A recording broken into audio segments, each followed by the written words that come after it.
beat just never gets old.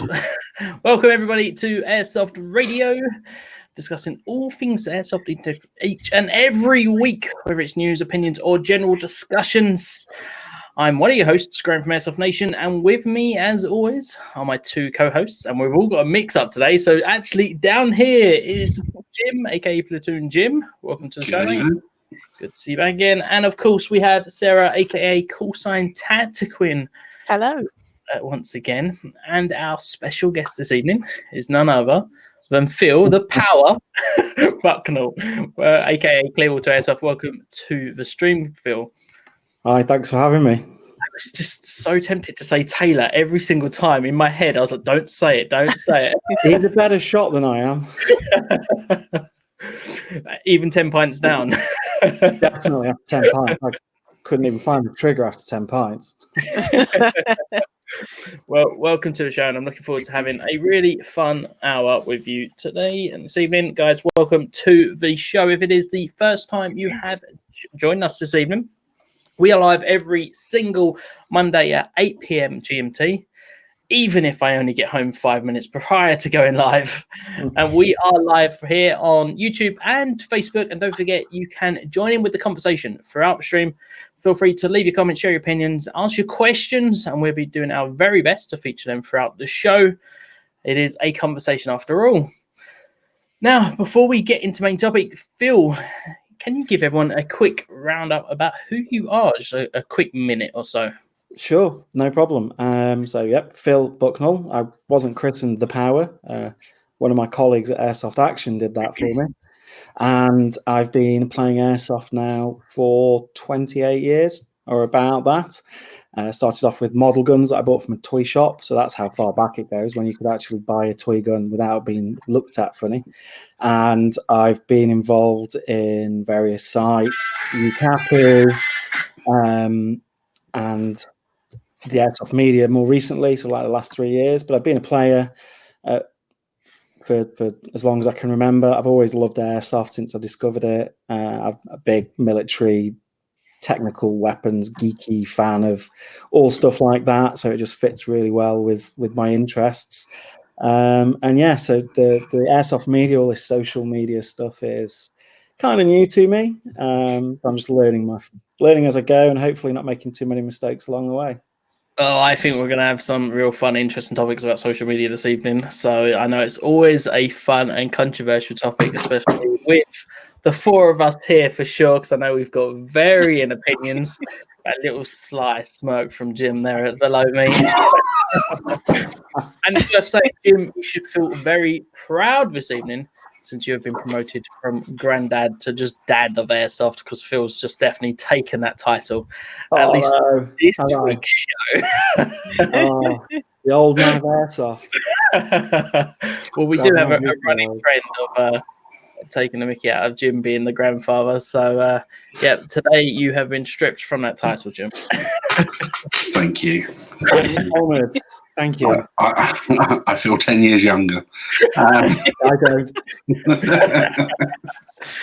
So, how's everyone been? What's everyone been up to? Anyone been playing and working and all that jazz? So, Sarah, let's shoot it over to you, since I know where you were this weekend. Yes, no. That sounded almost stalkerish then. I was going to say I was in the woods, but not for Airsoft. That doesn't sound much better. No. Having lots of fun setting fire to different things with my colleagues. So yeah, I had no idea how hard it is to set a piece of toilet paper on fire with a piece of flint. You actually had to do all the work there. Yeah. So the morning was basically we were left to our own devices to build a shelter and make some traps for animals. And then the afternoon was working out how to get a fire started by just random things that were left around the camp. And then we were chucking... Like a lighter. Well, no, actually, it was a tub of Vaseline, wire wool, and a battery, a 9-volt battery. What camping do you do? So that sounds like a good weekend. Say this. Well, apart from the wire wool, maybe. Yeah, no, apparently you can get a fire started with wire wool and a 9-volt battery. So yeah, learn something new every day. Very cool. And how did the rest of your colleagues say? Obviously, this is your bushcraft day for your Yeah. work away day. How did the rest of the people take it? Was it something that they got into? They did actually. There was 6 ladies and 2 gentlemen, and one of the gents was extremely competitive, but he was shit at everything. I think he was getting really annoyed that he was getting stripes on like that. No, not that extreme. Oh. No. But no, it's definitely a good thing to get your aggression out, chucking knives and axes, and he even got these big wooden tomahawks out. They were great fun. Sounds But like good. it is hard to get them stuck in the target though, because you have to get a real spin on it. I don't know if any of you tried that sort of thing before. I but quite like to go axe throwing. It does look quite therapeutic. It is. It Can you throw is. people, or do you have to use targets? Well, we tried to throw at people, but we were getting told off. So yeah, no, it was. Say It you was showed good. me axe throwing. It very much is a you need to know your distance when you throw that, so that you can. And after you've got the perfect distance for your throw, it's like okay, every time's all right. Yeah. But yeah, it's definitely a cool experience for sure. Oh yeah, definitely. And it obviously didn't get rained off, which was your last week's revelation. Bushcraft weekend got rained off, It which I did. think is the first I've ever heard of. I So know. I know.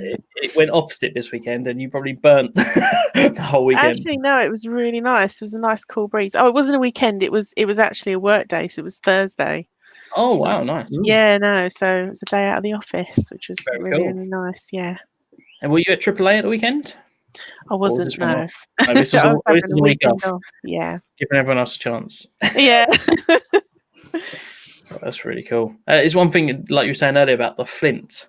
The amount of YouTube Yeah. videos you see someone go like that and say, "Oh look, the fire," especially like the Bear Grylls or whatever, and it's like, no, actually, they were there for 45 minutes before that, going time and time again until it got there. Yeah, and it's really, really difficult. They actually got us to have a bit of a competition, who could get it lit first, and it went on for ages. I've never been so excited about lighting a bit of toilet paper. Well, that'll be on someone's rip at the end of the week. There, we'll be seeing that online. It's a meme waiting to happen. Yeah, that's it. Jim, what about you? Been up to much this weekend? Yeah, I was at 24-hour event at Bush Valley. SEO Milson was there, Operation Excalibur, which was a good event. I got rescued by a guy in flip-flops. Was that Richie? It was Richie, yeah. Yeah. So the Heresy group were there, and it was quite good because they were playing. Tim was on the opposition team, and turned out to be a mole for them. So he spent most of the first day trying not to get given away as our little insider. And yeah, it was a really, really good event. The guys from DAG were there. One of our other previous guests. Oh, wow, very cool. Stu, yeah, and really, really good event. Lots of fun.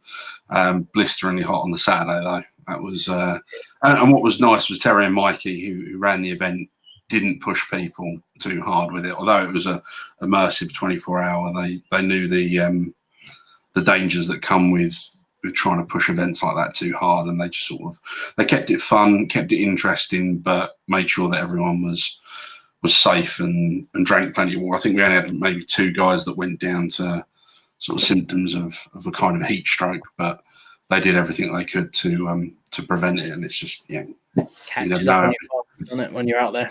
Yeah, it does. But I mean, what was nice was when the temperature did drop at night, it was like the perfect weather for playing, and we were all pretty much up there till I think I finally turned in at about sort of 3:30 in the morning, just to get a couple of hours sleep before being back up at 6 and sort of out playing a bit more, which was really, really good fun. So yeah, nice. And what a cracking sight in this time of year as well. Yeah, no, it was bastard, absolute bastard. I was bitten to shit by stuff. I really fucking hate nature. Nature couldn't do one, as far as I'm concerned. In summer, it's more like CQB, where it gets so thick. It's a fantastic sight. Stinger nettles, thorns, midges, all sorts. I was just, that was pretty miserable, that side of it. But yeah, it's just I'm still itching from bites and all sorts all over me. It's just, yeah, not fun. But I mean, I'm playing in flip flops, so yeah. Go hard to go home, huh? Yeah.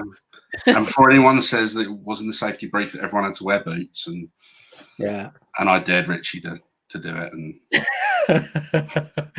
he did, boys, so, very badly. Tactical tapering. Phil, we out this weekend? I know we had a windy video footage from you, but I do know you were trying to do some sort of work at the weekend. I was, yeah. So I saw a video on YouTube, I think on Facebook, the guys at Red Wolf testing the Airsoft Systems polymer AMAG. And I can't remember how it happened, or whether I made some flippant comment, but I ended up with one. And over the weekend, I smacked it with a hammer more than once, threw it up in the air on a stone patio, so it landed on stone, used it as a hammer. What else did I do? Hit it with another hammer because it was bigger. Then I drove over it on the 4x4 8 times. And then I went, look, the guys at Stormforce in Rugeley, I've got to give them a mention because they're, every time I need to go and test something, if they're on site, I can drop Mark a message. So do you mind if I just come and play about on your range for a bit? And he's like, yeah, no problems. So, Sunday I went to Stormforce with a big ammo can full of pyro and the Airsoft Systems mag. And it's a little bit battered now. There's a few scuff marks on it. I strapped the last test I did was I strapped 2 Mark 5s against it and then lit him. And it still works afterwards. It still works. This does. It still feeds fine. Wow.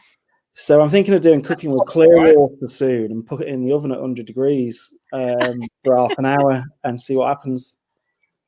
But and that's fully polymer, yeah. Fully polymer, yeah. It's like eight pieces to it. Yeah, I thought it would break when I drove over it, and it didn't. It just sort of stuffed the base up a little bit, just there. Oh, well, it took a chunk out of the plastic there, but the feed bit, the bit that's really important, and the mag retention, bang on, even after blowing it up. We have a suggestion in the comments about how you could stress test this even further, and this would relate very highly to you. Very from funny. Yeah, tie it to my bike. Yeah, okay. Rack and load. Well, if I do that, when I get picked up by the air ambulance again, I'll chuck it out the back of the helicopter, shall I, as well? See how it survives that. That's very cool, and that's a really sweet thing. And I know you have some more stuff to show and tell very shortly, but we are definitely going to get to, because I know it's something that me and you have definitely disagreed on. Coming soon. So I didn't play this weekend. As you may see, if you are watching live, I'm in a shirt today. I'm back at my 9 to 5 after a year off, and it sucks, but that's what happens in real life. But what we did do at the weekend in the glorious weather was have a barbecue. And, as you do, barbecue, a few drinks. And if you've seen any of my content, you'll know that there was one recently where I ate a chili and then tried to review a Peacemaker. And the conversation became of what other chilies do I have? And so we decided that since we'd never tried one, we would all eat a Carolina Reaper. The 3 lads there would eat a Carolina Reaper. Now I'm going to do one for a review.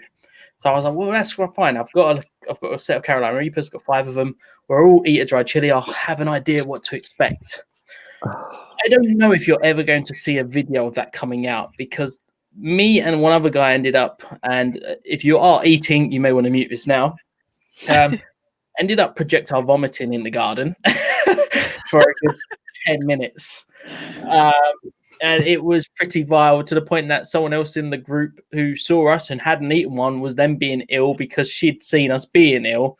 It was a bit like some horror movie, really. It's just the one guy who did have the chili just sitting there laughing his ass off at us all, really, because he seemed completely unaffected. So I presume the beer had worked well for him. But yes, so while I didn't do Airsoft, I was planning to do a video on there sometime soon. And I think it may have to wait. You might need to practice a few more times with those chilies. Yeah, and people who are on my friends list are already commenting saying they've seen the video on Facebook, because my sister-in-law was more than happy enough to record the whole lot. Too late now, then. Yeah, it was. a lot more violent than I had ever expected. I'm all right with spicy food, but that just took it up a level for sure. Why is the Carolina Reaper about 4.5 million Scoville units? 2.2. It's the hottest in the world, 2.2 million. 2.2 million. The Habanero, which I did in my video before, was 700,000. So it was quite a jump up. Yeah. But yes, it was quite fun. Yeah, I need to quite figure out how I'm going to do one for review. I just need to figure out whether I need a bucket or whether I need to just do it outside. Or whether you need an ambulance. Yeah. We have very different ideas of fun. Yeah. Well, I'll be honest, everyone in the house was like, who thought that was going to be a good idea? Because I was there before and going, right, worst case scenario is you're going to feel really bad the next day and you're going to feel pain for 10 minutes of it really hot in your mouth. And yeah, completely blew that out of proportion. Someone's going to laugh. What about the next day and the, Yeah, well, the thing is, yeah, the whole thing for me was it all came out of the top end, so it was fine. I was somewhat happy about that. But right, let's get on to the airsoft stuff. So, Phil, you have played for 28 years, which is absolutely incredible. Yeah. For people who've only ever been there for a couple of years, even guys who've been there 10 years, can you explain what airsoft was like back then? Because I know we were talking prior to going live how it was, and I think it's a really good picture to paint. It was just so different. I mean, the nearest shop to me was probably a 2.5-3 hour drive, and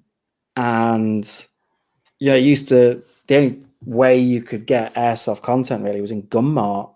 So you'd walk in and buy Gunmart and stick it in a porno mag to hide it. So you're embarrassed at the checkout that you're buying a gun mag, especially for like toy guns. But everything was, you could just walk into a shop if you got one, if you could find one, and just buy whatever you wanted. There was no FPS limits. There was no, well, are you a registered skirmisher? Have you got your UCARA license?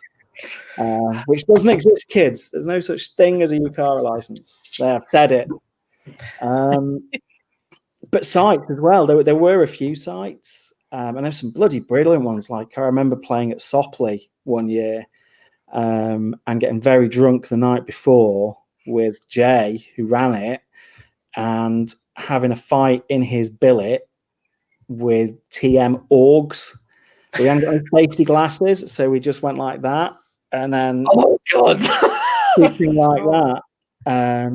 But yeah, so that's what. But yeah, it really was about, and the honor hit taking was a massive thing because you pretty much had to be invited to a game. And when I started playing at Fireball, if we had 15 people turn up, we were like, oh my God, what are we going to do with all these people? They're going to be tripping over each other.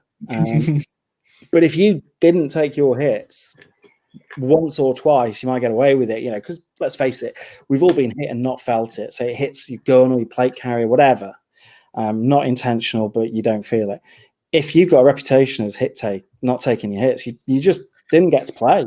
It really was that simple, that the sites were run by people who really, really liked the hobby and wanted to shoot at like-minded people. And if you didn't stick to the rules, they didn't let you play in their sandbox. It was dead easy. So yeah, I mean, it's changed so much. I remember when I started buying stuff from Hong Kong, it was through escrow. You couldn't PayPal them. You had to wait a month to get the code for the escrow on your credit card statement that you could put into the website. None of this instant banking. So everything, Wargame Club, Red Wolf, eHobby Asia, they're the three that people probably know today. And they've been around, I think Red Wolf started in 98. So I've been buying from them as long as I've been playing, really. And it's just changed dramatically. There's so many shops, there's so many sites. Some are really good, some aren't. And all this what we're doing now, this is completely different. You get a text, maybe there's a game on Sunday, do you want to play? And that was about as much advertising as was done. I think Facebook's been like a double-edged sword. At first, I was really, really happy to see so much Facebook content. even though it meant the forums, which have been going for years, sort of declined massively. And then the Zucker police, anything that looks gun-like, sounds gun-like, just is bad. You know, I think any shooting discipline, its days are numbered on Facebook if it carries on how it is. But yeah, it's changed a lot. And I think most of it, 90% of it, is for the better. You know, there's a lot more choice. There's so many more manufacturers. You know, you used to be able to get a FAMAS, and you change the batteries as often as the mags because they're only 600 milliamp NiCads. So you'd have 10 batteries and 10 mags. If you could get 10 mags, that was, you know, if you could find anywhere that had any. But now, yeah, it's great. The amount of choice, the variety. I've never would have thought in my wildest dreams I'd see World War II, Vietnam, Star Wars, Battlestar Galactica, Airsoft. Some of these we shouldn't see, let's be fair. Yeah, there's always that old argument, just because you can doesn't mean you should. But, you know, you'd say that about my little baby here, you know. So, yeah, it's loads better and it's loads worse at the same time in certain areas. So, Jim, obviously you've played for quite a while as well. Were you on any forums? Yeah, I even moderated a couple of them. Was that, you know, an admin on the forums? But yeah, it's weird how information was a lot more succinct back then. Yeah. There'd be a lot more links to follow, but it was people asking the right questions, you know, trying to find out the right information, as opposed to now everyone just wants the answer and doesn't want to, you know, really work for it. It's yeah, I mean, you said about Gunmart. I still remember, you know, being at school and getting hold of a copy of Gunmart and seeing an MP5K in the back of it, and for about £600. Yeah, and it just wasn't achievable. And then, you know, left school, didn't think anything about airsoft, and it wasn't until I was in my late teens that I came across it again, and it was just sort of, didn't even really know what I'd seen years before in Gunmart was actually airsoft. It was just a BB gun, and you know, a bit like you were saying, Phil, about the stupid things you do with guns when you don't, you know, necessarily follow the safety. I mean, I remember me and my brother playing with TM Springer Glocks with .12 gram BBs and having an entire gun battle in mum and dad's living room, and smashing vases and breaking panes of glass and loads of stupid stuff like that. Reminds me about, every time I go to his, about the little dimples on the back of the armchairs and the dining furniture set that's got little 6mm dimples all over it, from exactly what you were saying, you know. Yeah. Running gun battles in the house. I can say we had gun battles in the house. My dad had a TM FAMAS, which I've still yet to reclaim from him. But yeah, again, we were firing at each other in the house. I mean, we annoyed him at one point. He grabbed that and ran us up the stairs, firing up the stairs as we were running away. You know, that was it. Punishment in our house. We'd just pull out the airsoft guns and have a battle out on it.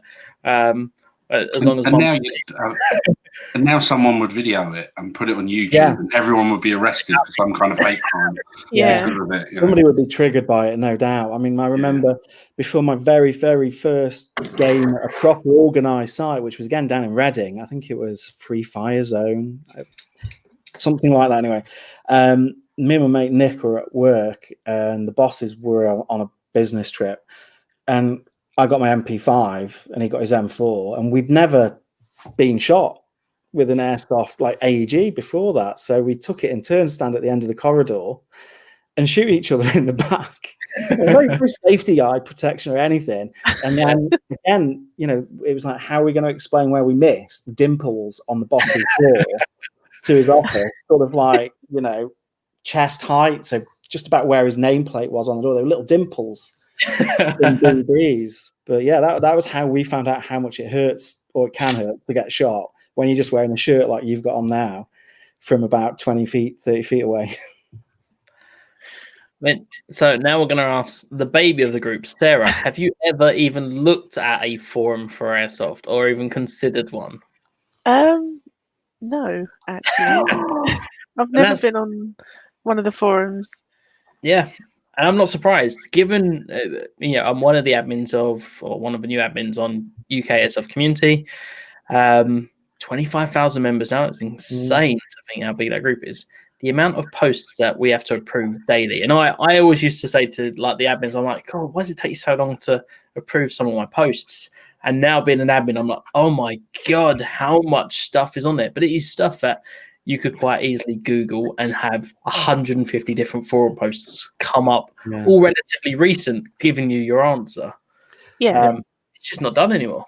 I hate that somebody, in the time it takes them to type the question on what they should do, if they typed it into Google, they'd have the answer straight away, literally straight away. But they ask, what gun should I get? Or, what the one that bugs me the most is they've got a brand new gun, they've not played with it yet, and say, what upgrade should I do? Upgrades. Yeah, we had this discussion. Put a battery in it. Go play. And I think now, as opposed to say 20, 30 years ago, information is so much more available if you are involved in the community anyway. So if you're on Instagram, if you're on Facebook, the Pew Pew Airsoft community, the UK Airsoft community groups, and just walking into an airsoft shop, they'll give you a plethora of information. They'll try and sell you something as well, of course, but the information wasn't so readily available. So it's kind of what I'd see as a 90s thing, because I was on lots of different forums for beauty and makeup and stuff years ago. So I just shut up. It is like a 90s thing to be on a forum. That's how you talk to people on the internet years ago, wasn't it? Yes, back when we used AOL chat and all those other IRC. You have to know basic to be able to use them. That's it, yeah. Let me just wind it floppy disk in. I properly feel old now that you said it was a 90s thing, because the 90s was like 10 years ago. And there are people in the comments who I know have been playing for as long as we have here, and we are getting comments like information's too easily available. You had to earn the knowledge before. You had to earn the knowledge. Okay, what did you have to do then? In the case of like, you didn't get given anything. Nobody knew. You just do it until you figure out what worked. And that was the cool thing about forums, is that you'd get guys doing custom builds and sharing every detail, screenshot by screenshot, showing them what they're trying. Do you remember a guy called Candyman? No. Who built from scratch? He wasn't even an airsoft. He built from scratch like a DSR-1, and then he did a Walther WA-2000 with real walnut stock, and he just machined everything himself at home in his garage. Absolutely amazing. You wouldn't get that now. Well, I always remember, like, you couldn't, like, when Sistemers were probably at their most sort of popular. The Sistema forum page was the only place you could go to get information. Sistema, never heard of her. Yeah, I know. It'll never catch on. And like now, it's just, they're everywhere. But it's like it used to be. I think forums used to be like the great niches, and you'd find out what you wanted, and you'd go look for a forum page that was related to it, rather than just looking for who's part of the prettiest picture. Yeah, I mean, people are sort of likes and followers and everything like that now, whereas before it might have been a 90s thing, but it was all about sharing the information. Once you'd earned it, maybe some forum karma. Once you'd earned it, I think even now, and I think it's more for the sales side of things, but on Arnie's, you have to have a minimum of 100 posts. 100 posts, wasn't it? Yeah, I think that was you can sell anything. I think it's so much better than Facebook, where you read every day of somebody who's being conned or paid £500 for a gun and got sent, a spud gun or a water pistol or broken piece of airsoft kit. You had to earn the right to be able to sell your kit. The community had to decide that you were worthy. I remember when they made that change, because it never used to be. I mean, they were like, right, we're now making 100 posts. And I remember the amount of people who were like shit posting just because they're like, I need 100 posts. This sales area is just too important for me to lose access to it. And everyone was like, right, just commenting every thread possible. It was, but like you say, it really did filter down, because it just meant people couldn't just walk in and try and scam people. You had to have, 100 posts of exactly, or like a reputation in the fact that you've done 100 posts before you could try and do it. Yeah, and the feedback scores on those is really important. Really important. I sold an awful lot of stuff on UCAS and Arnie's, And I still do, actually, because, you can't mention that you've got a gun for sale on Facebook and you've got, a 3-week ban coming your way or something silly like that. So for sales, I still think, of course, there's Airsoft Nation as well. But the forums are really, really active for sales. How is Arnie's now? I mean, for me, I thought Arnie's, especially in the last couple of years, is definitely more heavily US centric now. Yeah, it certainly seems that way. Yeah, it seems that the European contingent are pretty much on Facebook. There's a few guys that I recognise from the UK on there still, and the same with UCAS. I mean, I'm a little bit more involved in UCAS now because I own part of it, so I'm supposed to help moderate it. I probably should do a bit more than I do, so I'm sorry, John. I will do more. Yeah, it is a bit more, and some of the builds that these guys do, the amount of effort that they put into getting every single gear is different, and it's just huge amounts of knowledge that have gone into it, and tech ability for some of them anyway. Talking tech. Now, 3 of us in here, I'm going to say, have disassembled a gun. One of us I know has probably had to change the hop rubber now. Yeah. Yes. Yeah. How much has that changed over the years? And I'll throw this to Jim first, since. So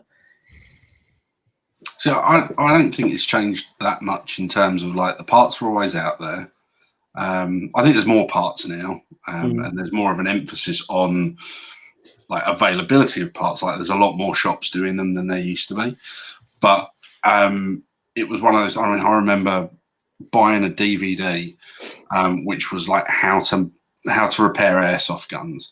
Wow. And I had a manual. I downloaded a manual. Yeah, it was a manual one of the forums. Yeah.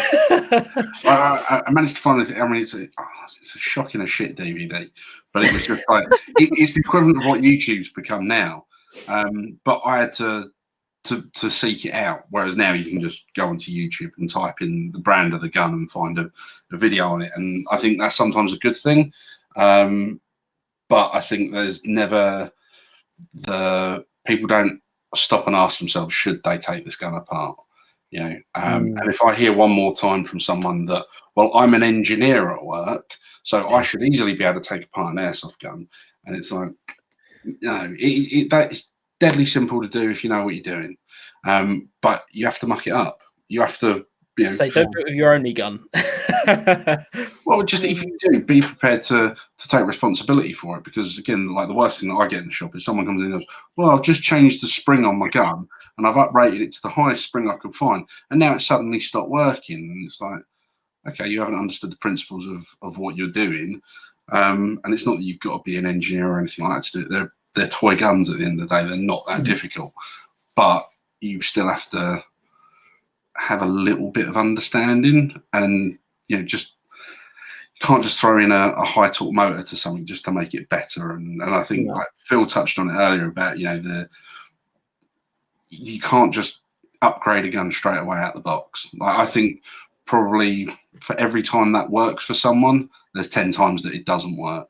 Yeah, and you know who's going to shout the loudest, though, don't you? The guy who had it work, and then he'll just denigrate anybody who does it and it doesn't work. Yeah. But you've been on the Evo owners page then. Fucking den of iniquity. Oh, bullshit that's on there about, I've done years and years of teching for, before I had my spine surgery, I still went shooting every month, even though I couldn't play, and I just fixed guns for about 12, 14 months, learned a hell of a lot, and also learned an awful lot about what people think their level of skill was. And I had a number of gun in a bag repair jobs where they tried to have a go. So, fair play to them, they tried to have a go, but they hadn't quite mastered it. Yeah, you just now the perfect comment, which Gaz Perkins just said, carrier bag repairs. Yeah. Now, before I'd actually learned about how to take that, I was one of those people who literally took a bag to my gun tech I think it was 2 bags because it was like, I've got 2 gearboxes here. I need one of them to work in this gun, and just kind of just left these plastic bags with him. I think the worst one I saw was it had a car fuse in it, but not in a car fuse holder. And because they couldn't get the gearbox to shut, they just put bigger screws in. That'll go really nice in the body. You know, I took one look in the bag and I just said, you know, I can put this back together for you, but it's going to cost you more than buying a new gun. And in all honesty, it's had so much crap done to it, you're better off just buying a new gun. I said, but I really like this one. It's dead. Sarah, so what in terms of teching, obviously you're newer to this, and so far most of your guns you've probably not even had to, but is it something that would interest you, or are you one of those people that would go, you know what, I'm just going to send someone who knows what they're doing? Because I do think there's definitely a contrast there. Some people will just, I'll pay someone, and other people do like to go, you know what, I want to do this myself. I don't know really. I mean, there's something quite sad about just paying someone to do something quick if you can learn how to do it yourself. But then I wouldn't want to go and watch a YouTube video and then totally muck up my gun. So I would be inclined to take it to someone who knows what they're doing and have them do it for me, but then show me how you've done it. So then I know at least I might not fuck it up next time it needs doing. So yeah, no, I wouldn't just go, ego, throw the money at them and get it done. If something might not even need doing. Yeah. I really don't understand why people do buy guns and then upgrade them. Is it like, is the gun not good enough in the first place? Really next gen. I've never understood They're it. clearly a Toko Marie buyer. Unless there's something wrong with it. Upgrade. I'm really getting on people's nerves tonight. There is someone in the comment section right now who also has a podcast, Into the Safe Zone. George is here in the conversation there, and it's probably about 3 or 4 weeks ago. They had an episode about teching, and I think they put it perfectly. Like, there are plenty of people that can open up a gearbox and go, "That's what's wrong," or replace a part. However, having someone who knows, I want to upgrade a gun and understand what each part will do in terms of just sticking a high torque motor is not necessarily going to do the rest of the gun good. You know, you've still got another stress point there. And I think that's where most good gun techs come into their own element, because they understand what needs to be done to make the rest of it also run smoothly. Because I think most people could change a part and go, right, you know, this gear is broken or my piston is snapped and replace it. But if you go, I want to upgrade my gun, I mean, a lot of people just throw a load of stuff in there and just keep their fingers crossed that it's all going to work. So I don't think a lot of people have the experience, because they're not dealing with builds on a regular basis, to really understand what else happens inside afterwards. So I think 90% of upgrades are dictated by what other people say. 100%. So like the big one is, well, I've got to run 11.1 in it. Yeah. It's like, do you really? No, you don't. It's a complete myth that 11.1 is this like mystical sort of level up that you're going to get that's going to take you to this, you know, next world of airsoft. And it's the same with, well, just put a tight ball barrel in it. And it's like, okay, you know, it's like putting just a pair of tires on your car. It's like, it will work, but it might not necessarily do what you want it to do. And there's loads of stuff like that where I think people are just regurgitating. And I think the 2 worst culprits for it on Facebook are the ones where it's like, hi guys, what's your favorite M4 build? I thought you were going to call someone out specifically then. Oh God, no! Then I'll have Nazis after me again. No, don't be doing that. They've got nothing better to do on a Monday night. And I thought I was sad for doing this. I mean, I run an erg group on Facebook because I went the other way. Everybody was banging the drum about Marui next gen, and I've had half a dozen or so of those myself. But the KWA, the PTS ergs, they're just so much better, I think. They're massively under-supported. But the first thing anybody says, because there's a load of Americans on the group, which is great, you know, it's a popular system, it's gaining popularity, but the first thing it says, you need to run it on 11.1. You don't, it's bollocks. I haven't run a single erg on an 11.1, and I haven't missed enhanced trigger response. I've not missed targets because I've not been able to get a shot off. The rate of fire is around about the same as an M4. I mean, Jesus, that's why I got the system, because it's more realistic. You know, you got the last round cut off, you got the recoil, you got a realistic rate of fire. And everybody in the UK who ran an 11.1 in the first sort of generation ergs burnt the trigger switches out. Yep. And that's the thing. And it goes back to the upgrades as well, as you're saying, you know, sticking 11.1 in it is great if you're running it at Eastern FPS, you know, Far East or American FPS, where it's over 380, where you've got a massive spring. But at 330 FPS, it just spins everything too fast. It'll destroy the gun, and they do. 7.4 is fine. And I think 7.4 for pretty much 99% of the guns out there, bar the little one that I keep bringing up into the screen, which won't actually turn over unless you put an 11.1 on it, which I found out after I'd taken it down to its gearbox shells. Oh, no. Yeah. 7.4 is fine. And, you know, the biggest upgrade I suggest out of the box is a hot rubber. That's it. I mean, that's some of the stuff that I think people forget also, especially Facebook. Again, the amount of people that come into a conversation from other countries than your own and have different FPS rules, even different gameplay. You know, American stuff seems to be a lot faster, a lot harder. And that's what their builds go for. That's why HPA seems to be way bigger over there than it is over here. And I think taking someone else's opinion based on that, I mean, the same way that a lot of people go, oh, I only run gas blowbacks all year round. And you go, really? How'd you do that? Yeah. Oh, you're in Florida. You know, get the fuck out of it. You're no good to me. You know, it's not going to work. When somebody comes on from Denmark and says it, then yeah. Yeah. They have nice summers in Denmark, but the winters are bitches. Yeah, exactly. But the other thing is people chasing FPS. That's the other big problem for the upgrade thing. Is like, what is it that 350 is going to give you that 330 won't? It just gets there quicker. You know, it doesn't make the gun any better. Doesn't make it any worse. You know, no. And it's. I was saying to someone the other day about, you know, I remember when it was, you know, sights maximums were 330, so everyone was around the kind of 300, 310 mark. That's why TM was so popular, because you knew out of the box you were going to be safe.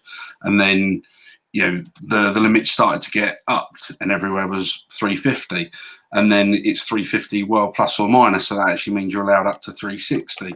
And then it's like, well, now everyone's chasing 370. It's 370, 4 FPS from technically the legal limit.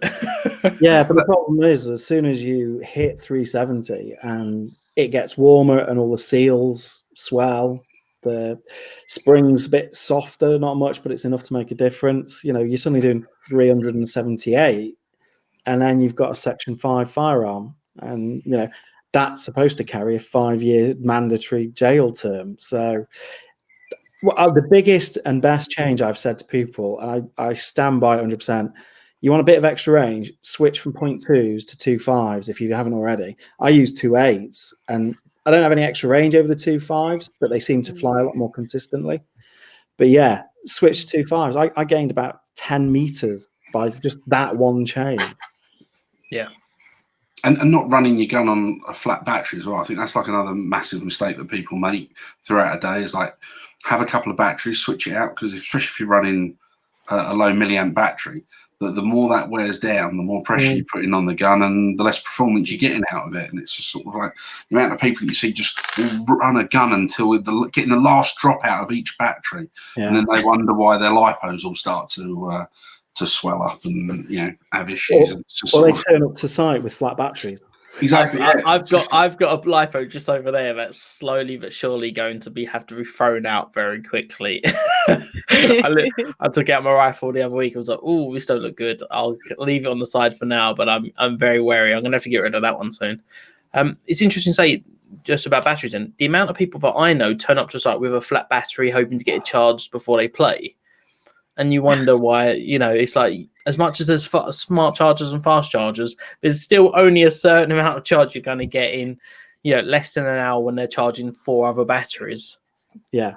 What's so difficult? I mean, with a decent charger and lipos, you can charge 6 batteries in, you know, a few hours the night before. It's not like the old metal hydride or even the NiCads that you put on charge for 8 hours. And still only get 1.5 mags out of it. It's just silly. It's like one of the fundamental things, like telling about BBs. Why do it? So BBs are an interesting one because, again, you go back probably 10, 15 years, 0.2s was kind of like everyone's, especially new players, like, oh, 0.2s, that's all you need. Yeah. Excel 0.2s. Nowadays, even the new players, I don't know anyone really running 0.2s. I've got one rifle that actually does run 0.2s quite comfortably, but everything else other than that, I've always gone higher. Obviously, every rifle is different. Obviously, if your FPS is that much lower, you go into, if you got like an AEP or something, you're going to probably struggle. Yeah. But yeah, it's an interesting one how almost the default now is more like a 2.5 or a 2.8. The reason I switched to 2.8s, and some people might disagree, but it was purely down to hit taking in woodland. Yep. I was getting sick and tired of putting because I only run mid cap, so I've got the biggest mag for my erg is 120 rounds, and I'd be absolutely bored to tears of putting burst after burst into a player, watching them bounce off them, and then them carrying on, or worse, they turn around and shoot me, and because that's how I play it, take the hit, even though I know that I shot them first. But with the slightly heavier ammo, it's a lot harder to pretend you didn't feel it. And I wish that wasn't the reason. Part of it's range, and consistency, but partly, my thinking was I don't want to be wasting 14 quid on a bag of BBs every couple of games, and having to use that many just to get some take. It used to be that if I can remember playing when it was hailing once. Nobody was going hit, even though it was probably hailstones. So I think you're right. Hit taking, and I bet if you have a look on some forums, maybe not for Sarah, it's 290s. I'm going to throw this in the comments now because this is something that I wanted to talk about. It came up on a conversation this weekend with a few friends when we were talking about airsoft. Hit taking.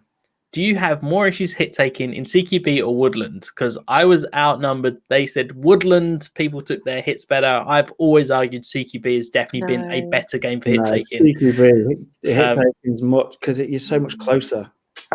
Yeah. Jim? So Jim's going to go, if the speed softer's there, it will never work. No.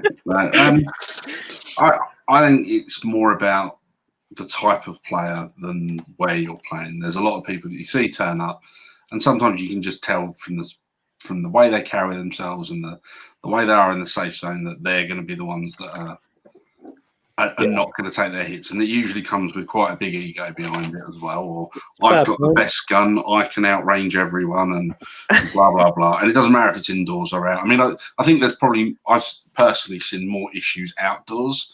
And, without sort of throwing anyone under the bus, I had issues at the weekend, and that was a closed door, milsim. And I mean, probably one of the worst things I've seen is that there was, guys with night vision that stood there taking hits, and because it was in the dark and they thought guys on the other team didn't have night vision, that they didn't have to take it. And it's just sort of like to sort of stand there and watch that was just, I was just like, oh God, if we hit a new level now, it's just like, now it's going to be like the night vision community pages. Everyone's going to be like, well, don't use night vision because no one takes their hits at night. And it's like, then everyone's got to run tracer units. And then there's no point having night vision.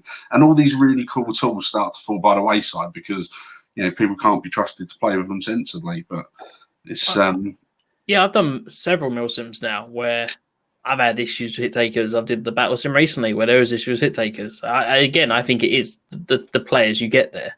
Yeah. As much as people will say, "Oh, milsims are better players or more experienced or more serious," that comes bollocks. They're there to win, and they will cheat to win. Not all of them, but there are definitely that percentage of people there the same that were skirmishing or anyway. There's definitely you get the wrong people anywhere you go and play. So I think hit taking or non-hit taking is actually a minority, and we probably blow it out of proportion a bit too much. Every site will have an issue with it, and I love it when sites turn around and go, "Well, we don't have a problem with hit taking here." It's like, you fucking liars. Yeah, every site when marshals on the field to notice. It's bullshit, And as Phil said at the beginning, there are times when people get hit and they don't take it, and I think somewhere like in the last 5-10 years, we've lost that benefit of the doubt with some people. It just goes straight to First arsehole thing mode. is, people go take your fucking hits straight away. Is that worse than actually not taking hits? You got the guy who is clearly falling short by 10, 15 meters, screaming at another player that they're not. And I've seen more than once, especially when it's really warm, it almost come to fisticuffs over it, which is ridiculous. I was going to say, the problem with people calling out someone not taking the hits, it demoralizes everyone, and the rumors start spreading between the team like, oh, they're not taking hits. And then you'll hear someone else going, yeah, I'm sure I shot them, and they didn't hit them at all. But suddenly that rumor mill can really kind of And it's not helped by every man and his dog having a GoPro strapped onto the helmet or the end of the gun. You know, it's if somebody thinks you've slighted them or not taken a hit, you know, you're on Instagram and Facebook before, you know, some players have even got home from the game. Yeah, I mean, some players are on there even if they've taken a hit, but they've been manhandled. I think in CQB it is harder to get away with it, and I think you guys are right. It is the attitude of the person. Whatever site he's gone to, he's going to look. How can I get away with this? So yeah, and it is. I mean, there's certain sites I've been to where there's more non-hit taking than others, and they have been woodland. But I think in CQB it's definitely harder to get away with it because you can see them right in front of you. Okay, part 2 to this question then, and we'll go back to you, Sarah, straight for this one then. Does CQB have more arguments and more kind of tension between players than woodland? No, I would say not. I would say it's actually woodland that I've seen more things kick off because people are getting frustrated from a distance. There's more yelling and shouting because, you know, the guy's like over there, not here. I think the CQB sites I've been to have been very polite actually about things. So I don't know if Phil? that's an English thing. I don't or know. what. I was just going to ask Sarah as well, but you know, do you think that's because generally CQB sites have less players as well? So you've got more people at a woodland site. Yeah. That I think that contributes, and I think.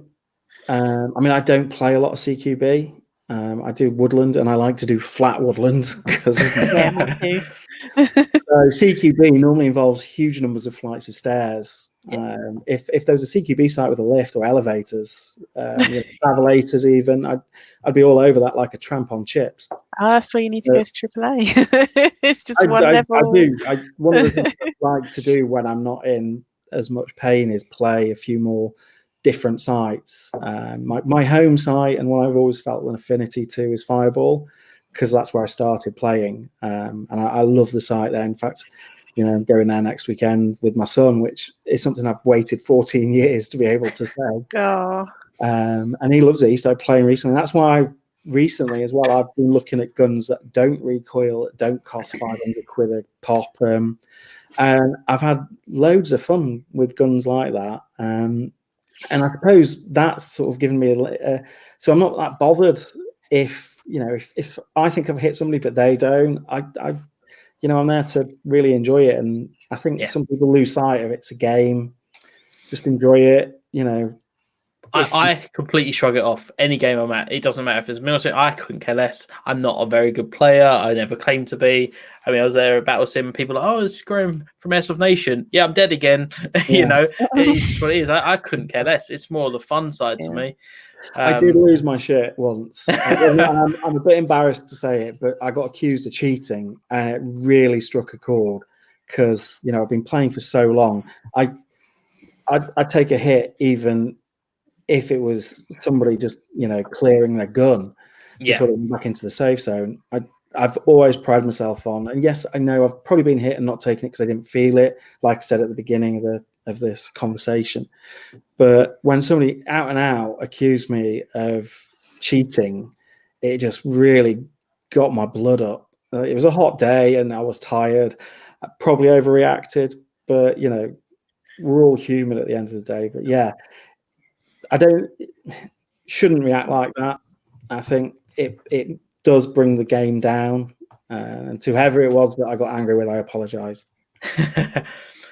Don't Jim, back what's your... down now, Phil. Don't back Yeah. down. Fuck off. No, really. I'm not sorry. You're not sorry at all. Yeah. No, I'm not. I'm trying to present a good image on social media.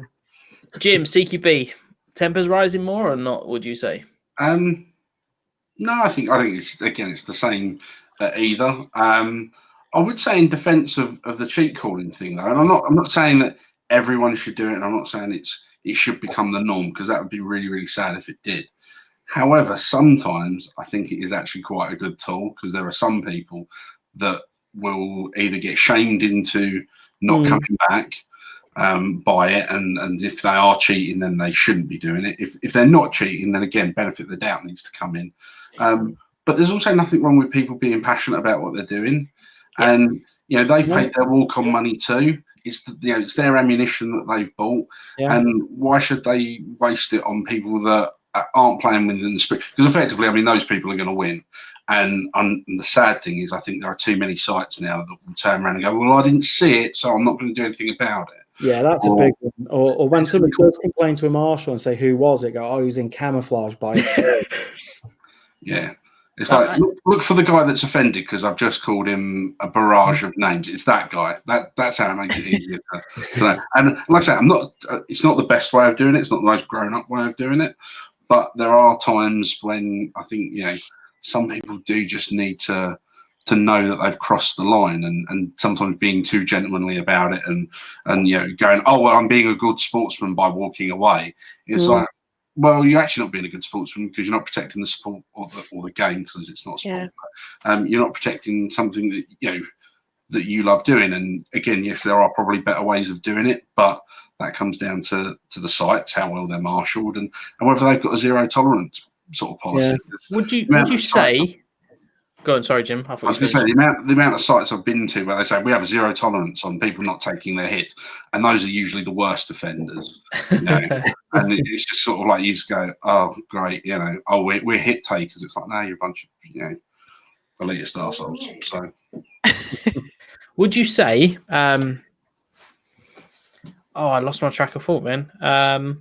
You're talking about shaming players. No, first of all, would you say that, while you're there to play airsoft and you paid your money, but you're also there to be responsible for everyone else having a good day? Because that's the whole thing. If you're not calling your hit, it's ruining someone else's day who also paid their money. Is that an element that any of you guys go in there? Because that's why I've always taken my hit. It's an honourable thing to do, but someone else has paid the same amount of money as I have to have a good day, and if they got a shot on me, then you call it. Well, it's respect, isn't it? It's being respectful to the other players that are there. It can stop you taking the objective if you've got a whole team of guys who don't take their hits, and you're trying to move on that objective, and they're just sitting there, BBs bouncing off them. It can really ruin your day. I've been to a few sites years and years ago where we stopped at lunchtime because there was no point. And this, when I used high caps back then, I emptied a whole high cap into this team of about 8 or 9 guys, all in desert camo. They just waved. They just waved at the other side of the tarmac area and shrugged it off and carried on going, we said, we hit you. And said, oh, it's just a game. So, well, yes. But the point is, if you're hit, you're out. Yeah. Yeah, the honesty side of things does seem to have gone downhill. And I think it's sometimes, again, it's without trying to deliberately tie it into what we were talking about earlier, but it's that thing of everyone wants upgrades because they want an edge. They want an edge to shoot a bit further, to shoot a bit harder, to, in some cases, to just hurt people, which I think is out of order. But it's like the whole headshot thing. And before anyone jumps on a big fucking tirade, I'm not naming any names. I'm not going after any one person.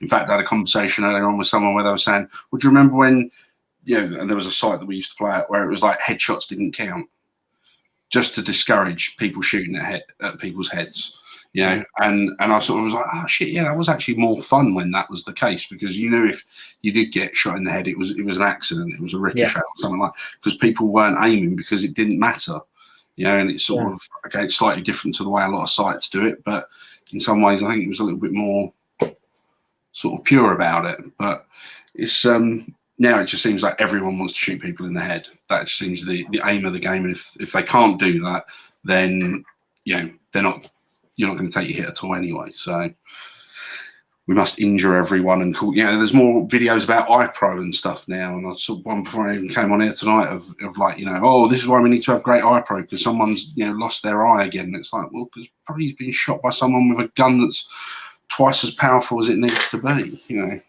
With heavyweight ammo. But then again, I'm just the granddad of airsoft. So.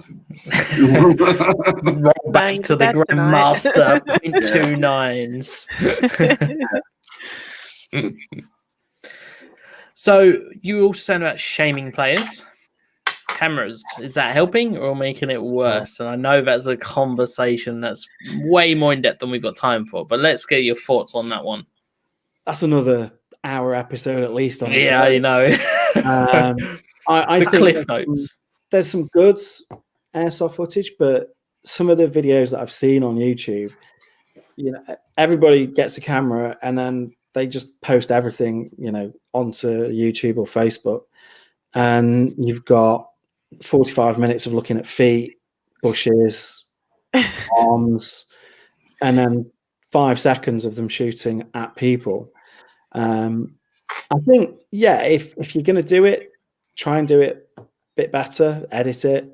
But does it shame players? The idea of being, do you think cameras stops cheaters? No, I don't think it does. I think if they're going to cheat, they're going to cheat anyway. I don't think a camera's going to stop them because they don't care. Simple as that. Yeah, I agree. Sites need to take more responsibility. I would say, should sites therefore, watch some footage and take it as a serious incident, or do they go, well, it's a one-off, we can't do anything? It's like they may not have realised it's only video footage. Because I think that's a hard one. I mean, we saw the whole clean shot incident where a player didn't take a hit, and the site organisers spoke to Clean Shot, got the footage to find out it wasn't actually a player on site. But the whole idea of a site going out their way to find that footage, to find that player, because it reflects badly on the site. But would you expect a site to take action on one video like that? Yeah. I think that there should be an agreement between anyone running a camera of any kind at a site and the site operator to say that if there is an incident of cheating, that you're not allowed to post it until you've given the site an opportunity to look into it and to deal with it. I mean, it's for them to deem whether or not a player is banned from the site or shouldn't be allowed to play. So I personally would like to see that happen. If the site then refuses to do anything or goes, oh no, he's a regular, so I'm not listening to you, then at least you've given them the right to reply and then post your video up. But with a bit of context to it, Yeah. I think the sort of people, you see, like I said before people have even got home from the game and there's videos up on YouTube of here's a non-hit taker. And some of those videos, it's really hard to tell as well from the video if they're actually telling the truth or not. Again, it's just that person's opinion from that moment. And without the person who's been accused being able to give any feedback on it necessarily, I think it's very much a case of the internet is always you're guilty until proven innocent, aren't you? Almost. Yeah. And I think there are some players that want to be judge, jury, and executioner to it as well. When it's sort of, I think by posting it, they're saying it already, aren't they? Really, by the very fact that they've deemed it so important, they've got to put it up on Facebook that XYZ player is cheating. I don't know. I think if it's a really serious incident, then the site should be able to review any and all camera footage that people will make available, but nobody should be forced to give over their footage. I think it should be voluntary, but I'd like to think that most people, if there was an incident that got to that sort of level where it needed that sort of review, they'd give it willingly anyway. Yeah, couldn't agree more. It's definitely an interesting one. It's almost like, is that video footage there not for the recorder's entertainment, but also for the more like site management almost? I do know in some of an insurance company, if there's a claim against the site, looking at it from a site point of view, they're going to want to see footage. Yeah, and it could actually end up being part of a legal case or civil case anyway, or an insurance claim. So in that regards, yeah, you've got an obligation to provide the footage, whether you want to or not. I also think just like you look at YouTube now and type in airsoft, and you're probably going to get at least, for every one good video about airsoft, there'll probably be at least 5 or 6 that say airsoft cheat, and they're from all over the globe. Yeah, it's human nature, isn't it? We always look for the worst. We always look for the pain issues. We always look for the accidents and the horror stories. But I just think for anyone looking from outside of the game, looking into it, they're going to look, well, airsoft's just full of cheaters. So I mean, my biggest fear is that the Home Office will one day have some little job's worth, look at airsoft on YouTube and go, well, they can't be trusted. They can't police themselves. They're all cheats. The sites are powerless to stop it. Everyone's running hot guns according to all these comments underneath it. Let's just take it away. Let's close that loophole that allows us to all buy riffs. And it's bad enough. It always seems like the industry's on a knife edge for that anyway. But it's like now we're just giving them the tools to do it. I think as well, the number of players that actually don't think the government care or check anything, they're living in a bubble. If the government didn't do that, we would never have been included in the VCRB back in 2006 before it became the VCRA. And you only have to look at some of the stuff that UCAPU's done more recently, with David as the new chairman, about violent crime or whatever that new bill act was. They do check. They are looking. Yeah. If we don't police ourselves, they'll do it for us, and it won't be anywhere near as much fun as it is now. Before we go, I want to just talk about the legal side. I got a message during the week about some laws changes going on in Germany. Germany may not have the option to use high-cap magazines in the future. The high-cap magazines kind of falling under some sort of firearms legislation. I haven't looked too far into it at the moment, but it looks like high-cap magazines are going to be essentially illegal in Germany, which would be quite interesting. Well, they're not a bad thing. Single shot. They're only semi-auto only. They're not allowed. Yeah, they are semi-auto only. Yeah. I would say, would you really lose out by not having a high cap? Well, the amount of guys that actually drive outside Germany to play, that's the other thing, isn't it? So I guess they wouldn't bother them, would they? Out of Germany then as well, don't they? Yeah. If they're playing outside, they're doing it so they can use full auto, so they couldn't keep the kit. No, they could store it in a locker the same way they were doing in the Netherlands. Yeah, so it wouldn't affect them anyway, really, with that. But if I wouldn't be adverse to, I love limited ammo games or mid caps only, high caps. But yeah, I think high caps. My son uses high caps. He's not playing it so that he's firing a gun that resembles a 5.56 NATO carbine. He's doing it because it's good fun running around. Yeah, exactly. I get that. I still think that with the mid caps being as high as they are, I still think we should be, stick it on mid caps only. But again, that's just someone who's played airsoft for a while and hates the battle rattle. I know it's definitely not a favoured one across the. Be indestructible if yeah. You want to switch to them. Phil, it's been great for having you on. Really appreciate it. I would love to get you on again. I know there's plenty more stuff we could talk about, including your PTS stuff. Like that PTS gun, Yeah, we're definitely going to have some PTS discussions in the future. But that hour has already gone up.